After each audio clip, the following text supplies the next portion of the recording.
What's going on, everybody? Welcome to another edition of the Wrestling Heroes and Insiders podcast, aka The Whip Show.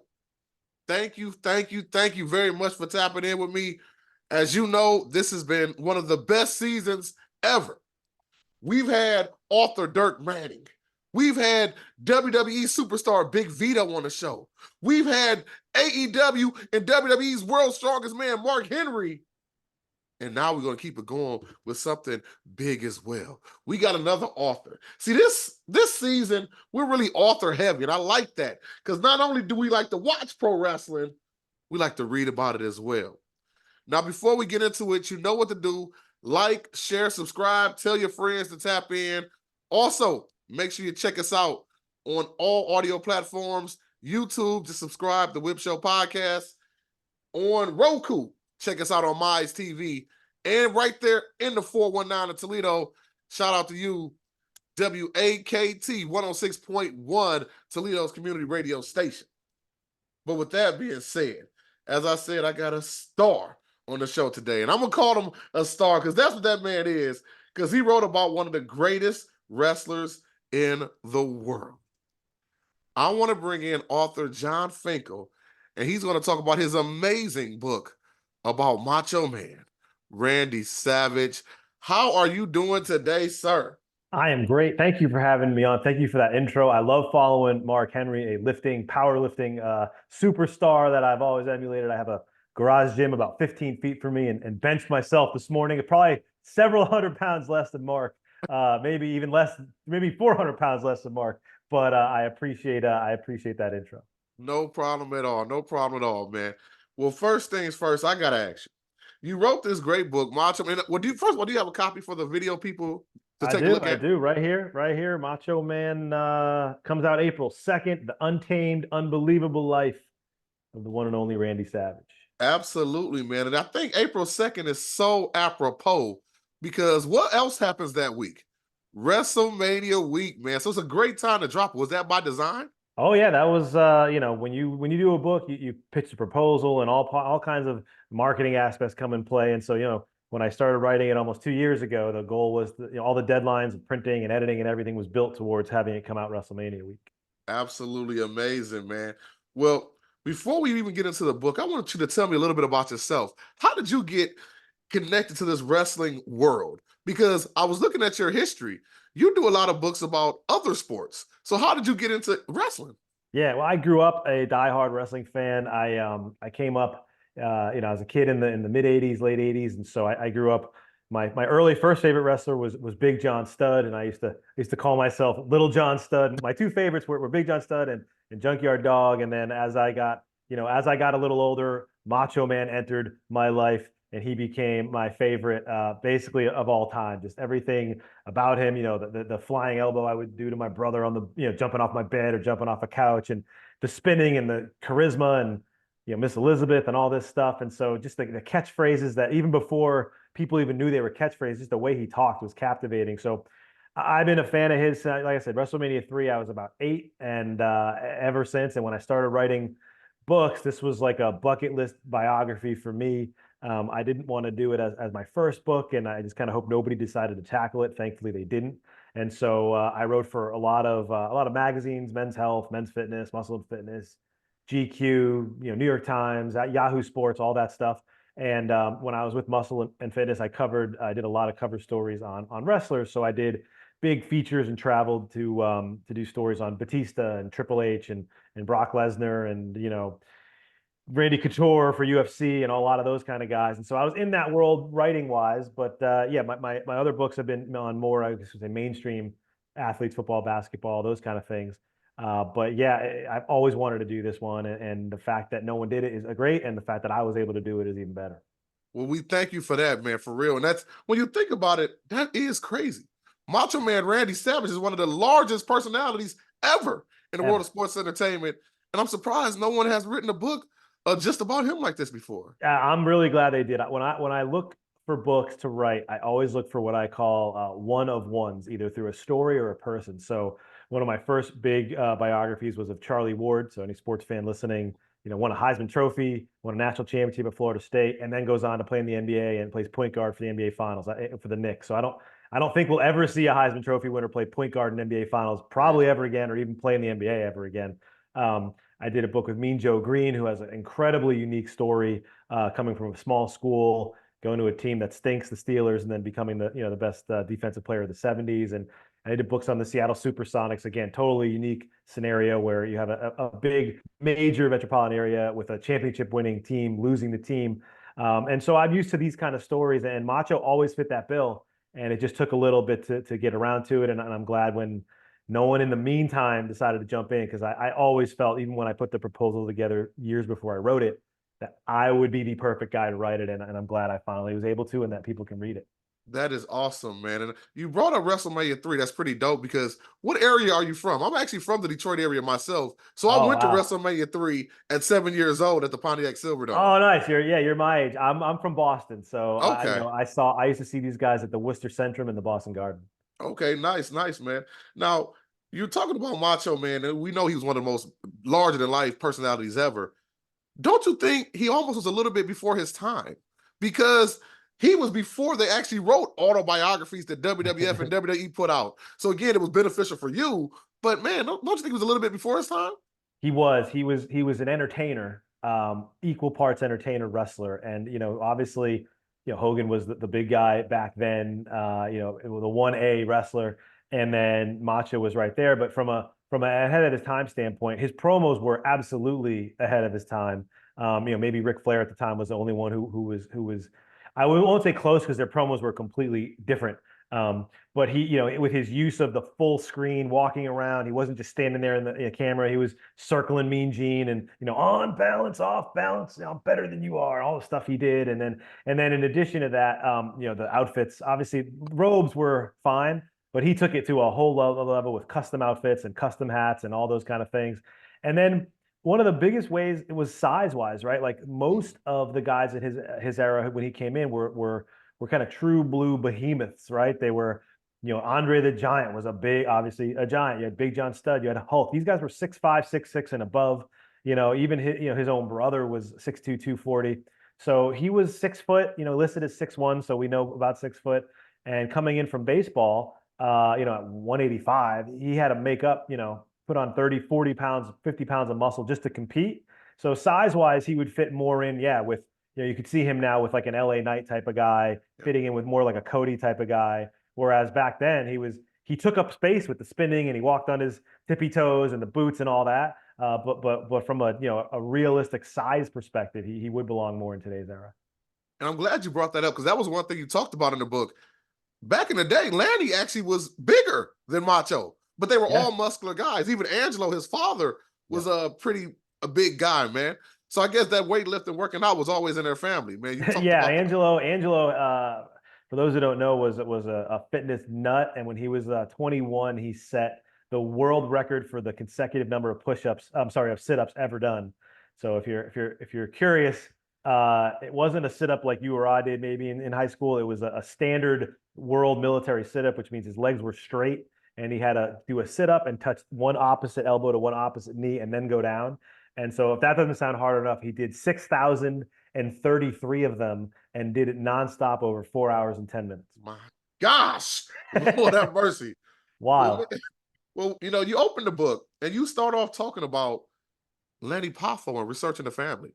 Yeah. How was it even getting in contact with Lanny, man? And even, and unfortunately, as we know, rest in peace, Lanny Poffo, he passed. Yeah. If I'm not mistaken, you said he passed during the creation of this book? Yeah, it was. So I had the proposal in about 2019, 2020, and I had some publishers interested, but I didn't feel like from a journalistic and storytelling perspective, it would be right to move forward without talking to Lanny.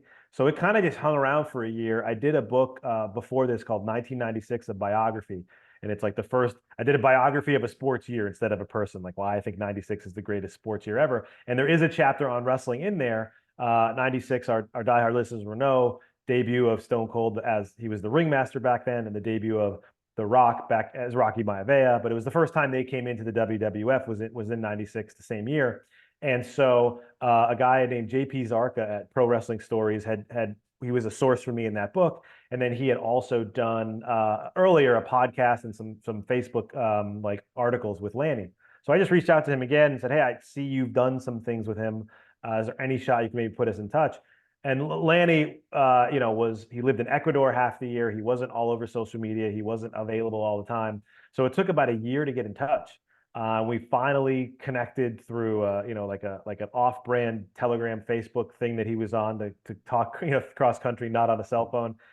And it was great. I mean, his first line was, he asked me if I was related to Howard Finkel, and I made a joke. I said I'm not, but my dad's name's Harvey Finkel, so the initials should count for something. And anyone who knows Lanny knows that work that went over with him. He was into clever coincidences and creativity and things like that. And then he gave me some real rapid fire questions about Macho and what I thought about what I would do, what I would want to do for the book and how I would approach it. And then he was just awesome. Then he freed up some time and we talked for a couple hours. I don't even know how many questions I asked him, everything I could think of, but not like lame questions. Like I had already done a lot of research. So it wasn't just like, what was this like? It was specifically, what was your apartment in Kentucky like in the ICW? What was it like to walk into the arena with Randy when you were as a kid, watching your dad get booed because he was a heel? What was it like? How did you train in the locker rooms when you were driving all over the country in the territory days? So really specific things. And he liked that. It wasn't just sort of headline or, hey, how was Hulk? Like the thing that everybody wants to talk about and stuff. And so he was great. And then he was always available. I kept a running list of questions as I talk about it in the intro to the book.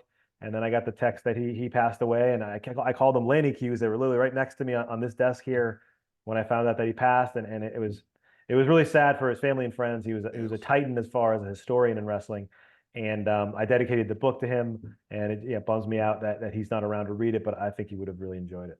Absolutely, man. Again, rest in peace, Lanny Poffo, man. But you talked about him, and you actually talked about another one of your sources. But who else did you use to get research from? Did you get a lot of wrestlers in this book to kind of talk about their stories? Oh, Because I know there were a few. If you want to tell a couple. Yeah, I got everyone. I mean, when you do a book like this, like I said, this is my 10th one. So you start without the people that I even know or you start with people who lived on their street growing up, right? The first thing one of the tricks is like you go to the high school reunion page of their Facebook high school reunion page, right? And just start text, DM, "Hey, I'm John. I'm writing this book on," his name was Randy Poffo back then. If you had anything to do with him or any thoughts or any stories, and you start like that. It's not like I'm going to call Jake the Snake Roberts and talk Randy. It doesn't work like that. You Right. start way down the totem pole with, "Oh, I lived on his street and used to swim in his pool in the summers when we were 8." And honestly, those are the best glimpses into how he grew up in his life. So I talked to, like I said, people on his street, his high school teammates, his high school wrestling coach and baseball coaches, all the way to minor league players, and then all the way into all the ICW wrestlers that they ran their own outfit. So in addition to Lanny, Angelo and Randy ran this company that was the ICW, and so all of those guys that were in there, Bill Martin and George Weingroff and Rip Rogers and all these guys, I talked to all of them. And then up into the wrestlers, like Hacksaw Jim Duggan and Paul Roma and a lot of the guys when he passed away, the bigger names were on record a million times from a zillion different podcasts. So I didn't really worry about, Hulk's probably said the same 6 or 8 things in 20 different ways. So I wasn't really pushing to get him because again, that's actually the stuff everybody knows. So it's not like I'm going to spend 30 pages rehashing the same thing, even though we covered all the things that have to in the book. And I use quotes from some of the things that he said on other podcasts and stuff. But yeah, it was a lot, hundreds of sources and thousands of newspaper articles and interviews and old radio stuff and things like that. And I'm glad you brought that up because that's one thing about this book that I totally was amazed by. You took a full comprehensive look at this man's life, not just his wrestling career. Yeah. Like, you know what I'm saying? How did you, man? Just so much information, and I absorbed all of it. I know the viewers and listeners will too, as well as the readers. But how was that seeing so much for him in the transition from Randy Poffo to, well, not the Macho Man, which they'll learn about in the book, but Macho Man Randy Savage? Yeah, it's fascinating. When you start a book like this, you have to be a little bit like almost to the edge of obsessed with their story. And that's why for me, it has to be such a unique person. It can't just be, big guy wrestles in high school, decides to wrestle, becomes a popular wrestler. Like that's great. It's a wonderful success story and for a person, but it's kind of a boring book. And so to me, the two most compelling things about Randy, once I started diving into the research and the story was how obsessed he was and how much baseball was the first true love of his life. And until he was 22 or 23, if he had ever done an interview, his dream was baseball. This is a guy who walked around high school with his bat bag and his backpack, who brought a weighted baseball to class to do tricep curls and flex his forearms to get stronger arms, and who had his dad build a batting cage on the side of his house so he could hit in the off season and learn go from righty and lefty. And he was awesome, by the way, for people listening. It wasn't like, the trivia question is like, oh, Randy played baseball, but he hit 500 as a junior, then spent the summer learning how to hit switch hitter, and still hit 500 as a senior from 490 lefty, 530 righty. Every day his box score, 2 for 3, 3 for 4, 2 for 5, 3 for just endlessly strings of hitting 500. And then he didn't get drafted, which was insane because everybody assumed he would have. Right. But then he goes to this Cardinals tryout of 300 players, is the only one who makes the minor league team, and sort of then goes on this 3-year odyssey to try to make the majors. But until his dream died, he did a couple spot wrestling shows just for fun because it was with his family. But he until his dream died, he was a baseball player. In his mind, he was going to be a Hall of Fame baseball player, the next Johnny Bench or the next Pete Rose or whatever.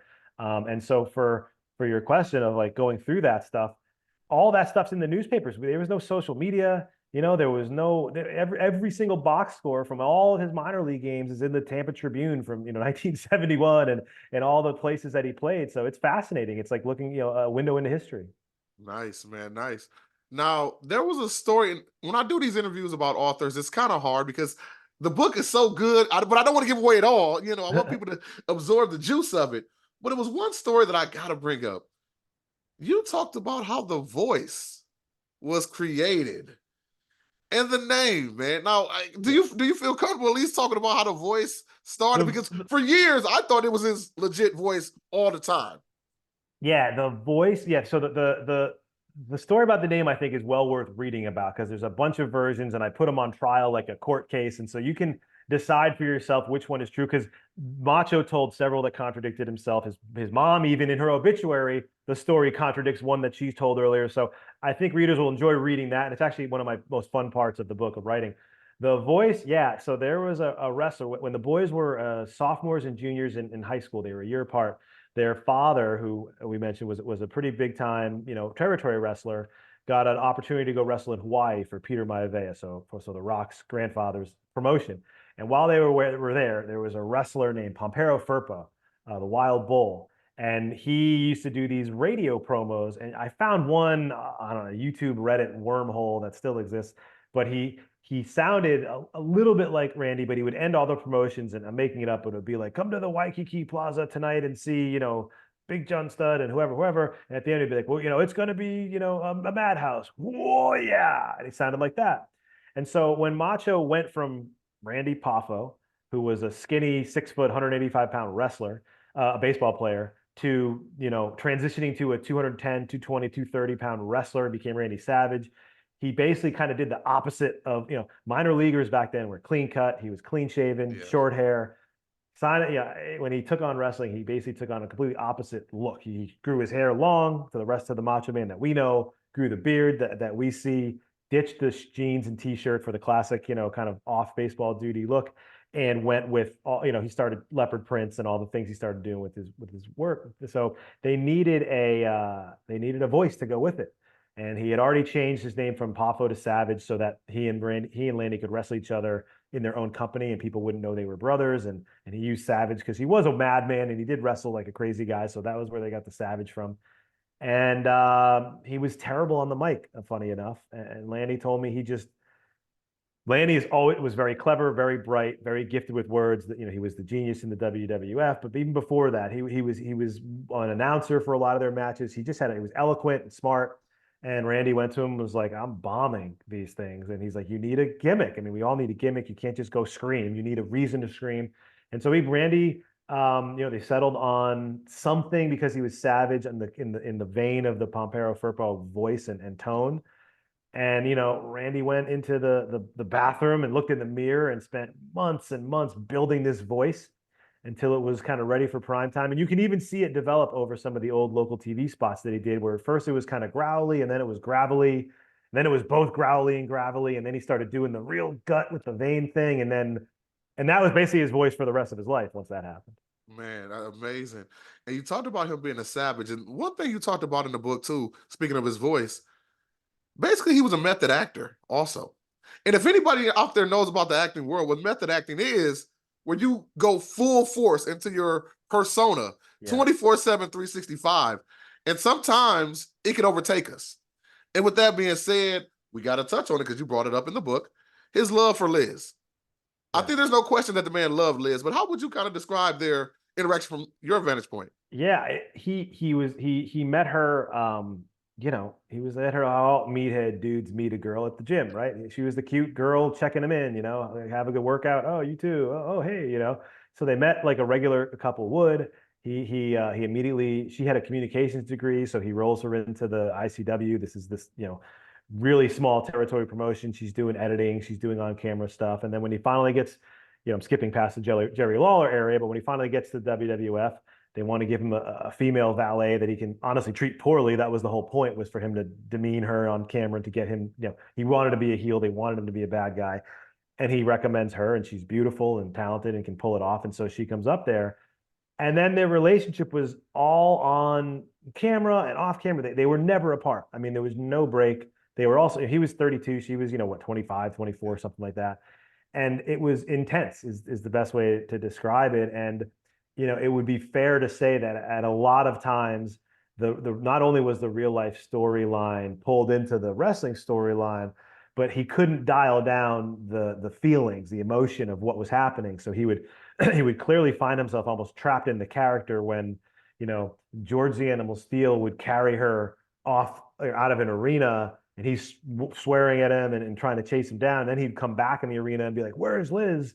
What's going on? What's he gonna do to her?" And everybody's like, "What are you talking about? It's just, Right.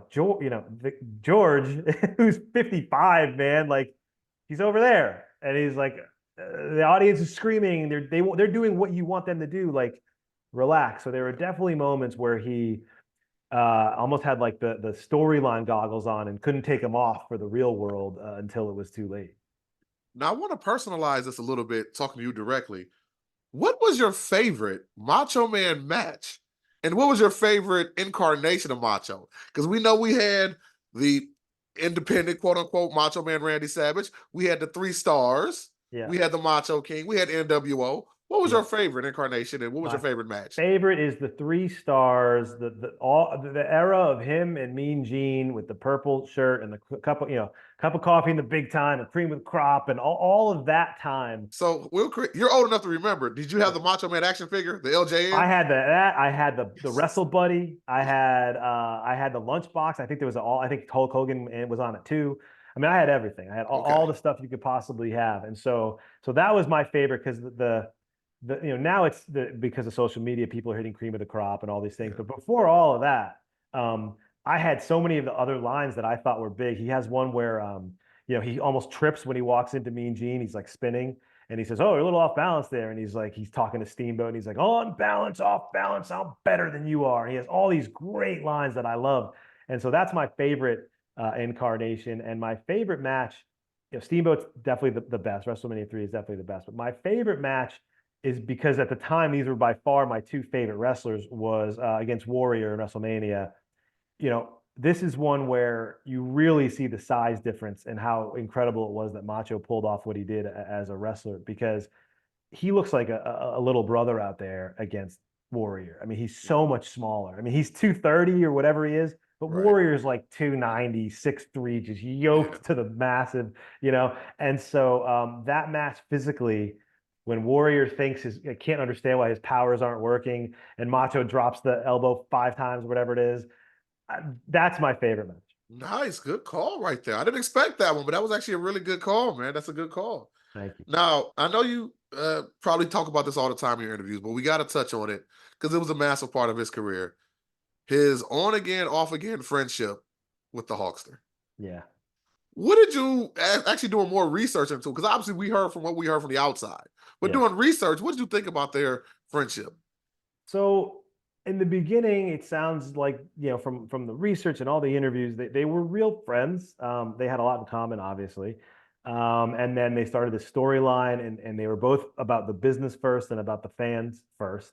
But the more I did the research, and kind of, I was a kid like you were when all this happened. So I believed everything. I wasn't Right. thinking about angles and, well, this would be a better storyline. Like I believed that, Liz, he was trying to make a move on Liz. I believed that Ricky Steamboat's larynx was crushed, and that, the Macho Man did it. And I believe that the match I just mentioned, I believe that whoever lost would have to retire for the retirement match. Like, I was all in. I was 10 or whatever.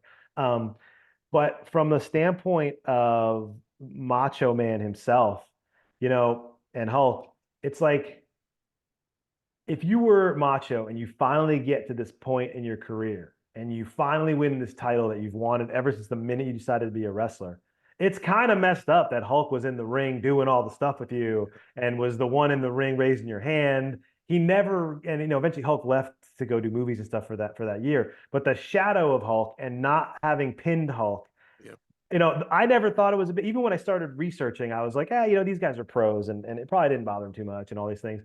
But the more I dove deeper into his psyche and what drove him to being the best, that pissed him. There's no way that didn't always piss him off, because Hogan eventually was willing to take it, take a work, take a job down for other people and lose a few matches Mhm. here and there, but he wouldn't to Macho and didn't. And I know Vince McMahon wasn't going to let him. And I talked to a bunch of wrestlers who were like, he wasn't going to have Hulk lose. Um, but he could have and should have. And it Yeah. was to Macho's detriment that he didn't. So their relationship, they with the WCW, they were best friends again. Then they hated each other. Then at the end of his life, they reconciled a little bit after running at a doctor's office. But I can't shake the fact, as I've done all the research, that I really think that the fact that he never, got to be champion on his own with Hulk active, Yeah. chasing him for the title, that had from his competitive streak, from his ego, from how all the wrestlers treated him backstage. They all adored him and worshipped him from a carrying the company standpoint. Um, that had to piss him off. Pisses me off. For sure, for sure, for sure, man. Well, I don't want to bring this interview down with any sadness, but I got to tell you, I know how I felt when I got that word about Macho Man passing. Yeah. Do you remember where you were and how did you feel? Yeah, I was. I wish I was wasn't any place special. I was just online, and it popped up, I think, on Twitter. Just all of a sudden, it was on there, and I'm pretty active on that stuff. And it sucked, man, because I had also, because of being online, had seen that video where he was, he looked better. He was white beard. He kind of let Yeah, all the tanning everything go, and he was doing that promotional thing for the video game, and there were rumblings that he was kind of coming back in the fold possibly.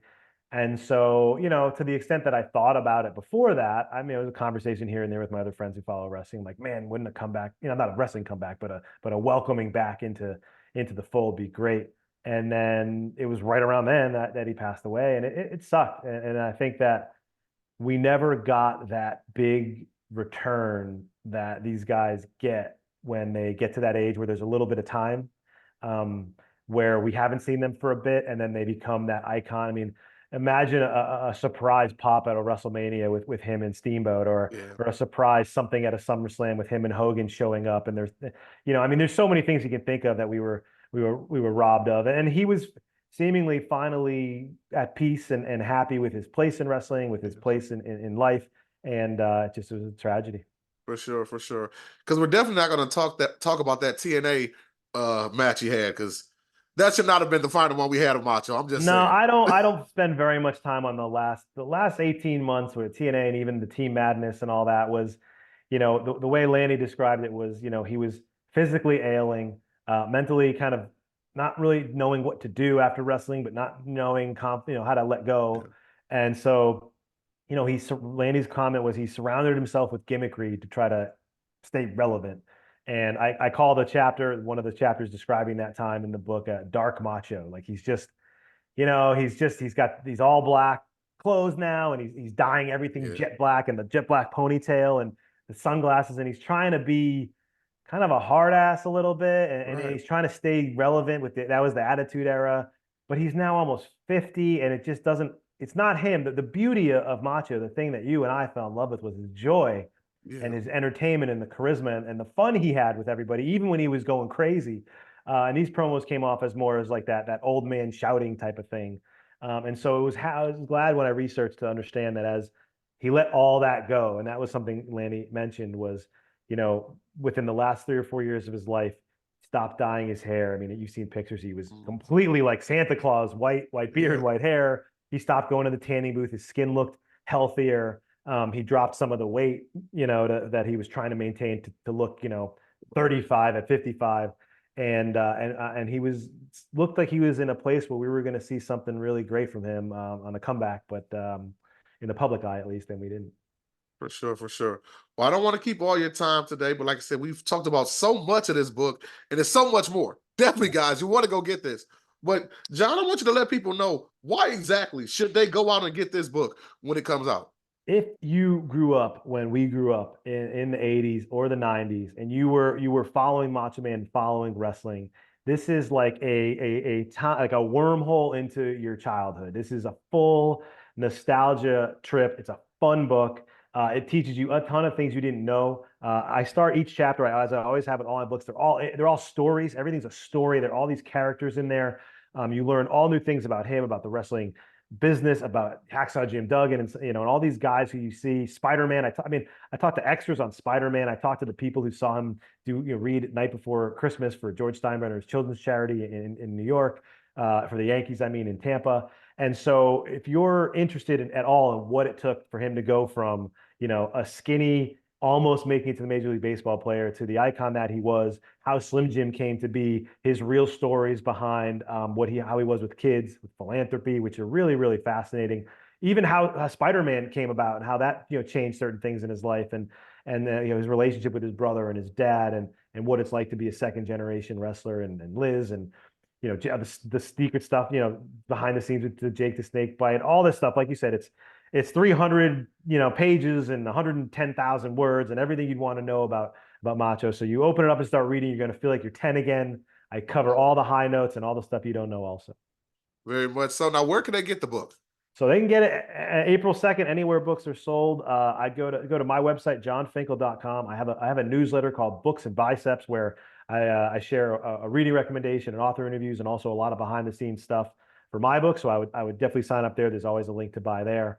And then anyone on Twitter or Instagram, I'm at Jon_Finkel. We have a lot of cool giveaways that we're doing with the book, and a lot of different. I give away a cool hologram sticker of the cover. I have signed book plates that I can personalize to anybody buying it or giving it as a gift, and you can get all that information there as well. Sweet. Now, do you do conventions as well? Yeah, yeah. I'll be in Philly and doing stuff at the WrestleCon there. Oh, okay. I'll, And I'll see you there then. oh, great. Yeah, hit Yeah, me up. I'm doing some media work for WWE that weekend. So yeah, Fantastic. Yeah, hit me yeah, up see when you're that. there. That'd be great. For sure, man. Well, you guys heard it. Thank you very. No, no, no, no, John. I can't let you leave right there because this is the Whip Show. So we got to also mess with you a little bit. Before we get out of here, I do a segment called the Mark Out Moment. Okay. So we know you're here to talk about your book, but what the Mark Out Moment is this: has there ever been a moment that you've been a writer that, or just any time in your professional life, that now you didn't go screaming like a little girl, like, "Oh my God, I met such and such," but you just was like, "Man, I'm sitting here eating dinner with this person," or "I can't believe this is my life because of dot dot dot." Yeah. What was that moment in your life that you really were like, "Man, this is freaking awesome. This is my I'm going to moment." tell you, I used to run the content for the College Football Hall of Fame and the National Football Foundation. And so part of that was I got to go for about 2014 to 2018, a lot of the bowl games and a lot of cool stuff like that. And one of the years, this is when it was Clemson, Alabama in the national championship for anyone who's a football fan, 2017 maybe. And it was in Tampa. And I was in media row, like just, all the other media people. And some guy came about, and it was a guy who worked for the Bowl, and it was about 4 minutes left in the game, and that game was back and forth. It was really, really close. Clemson had just gotten the ball to drive down the field. Deshaun Watson was a quarterback, and so they were down. They were down, I think, 5. And so a guy comes and goes, "If anyone who's supposed to be on the field, hurry up, we're going down now." And I just thought, like, well, no one said I shouldn't be in the field. So me and like one other guy, I just followed him, like like really fast through the bowels of the stadium. And all of a sudden, bang, I'm out on the field. Dabo's right there, the coach of the Clemson Tigers. I'm literally standing there like I'm a coach almost. Like I'm just standing 6 feet off the sideline on like the 20-yard line as the final drive of Clemson going down the field. He hits Hunter, the receiver, in the end zone. The place, which is probably 80, 70% Clemson fan, maybe 60-40, but a lot of Clemson contingents because it was down in Tampa, explodes. And I'm on the side. I took a video of it, actually. I'm on the sideline like this. And I was like, what? How the hell did I end up standing on the sideline of arguably one of the most compelling down to the last second college football games of all time? Saban, Dabo, Clemson, Alabama, and I was there for it. I was there on the field when the place went nuts, and so that would be my moment. It's actually, I have it on YouTube. I'll share it with you. It was pretty. I couldn't believe it because I had no business being there. I shouldn't have been there. My credential did not say field pass, but no one said anything. That line of like just walk as if. And I looked like I belonged on the field, so I was there. So that's my moment. Nice. Love it, man. Love to hear. See, that's what I like to hear. Stories of people, no matter what they're doing in their profession, they stop, smell the roses, and still have fun. I Love have to hear confetti that. from that game in a jar in my office. Seriously? Yeah. Because when they win, I'm on the field. It was amazing. I'm telling you that they win. Clemson fans come on the field, all the family and friends, and I'm like, "What? I'm here!" And they're throwing all the stuff. I found myself just like right next to him getting a championship trophy, all the players celebrating, and I scooped up. I had a friend of mine who went to Clemson, so I originally was getting it for him. So I picked up enough and put it in my backpack that I gave him some and I kept some. That's so dope, man. That's so dope. Well, you know what, guys? I think that's what y'all need right here. And John, don't get off right when I close. I want to talk for you for a second. But guys, you heard the man. Go get the book. He told you how to get it. We're going to put it up on our social media as well. And I want you guys to put the reviews on there because the reviews help the book sales as well. Always. So please go do that. You love Macho Man like all of us do. Oh, by the way, have you ever met the Macho Man? He's one of the Macho Man cosplayers. Macho Man. Yeah, we connected on Instagram, actually. I sent him a copy of the book, Macho Man. Yeah, we've connected for sure. Good dude. I've actually met him myself. He's a really good dude, man. Nice. With that being said, like I said, guys, go get the book, check it out. You want to. But we got to get out of here. For Whip and Mr. Jon Finkel, we will see you next time right here on the Wrestling Heroes and Insiders podcast. Go get the book. Go get it. Go get it right now.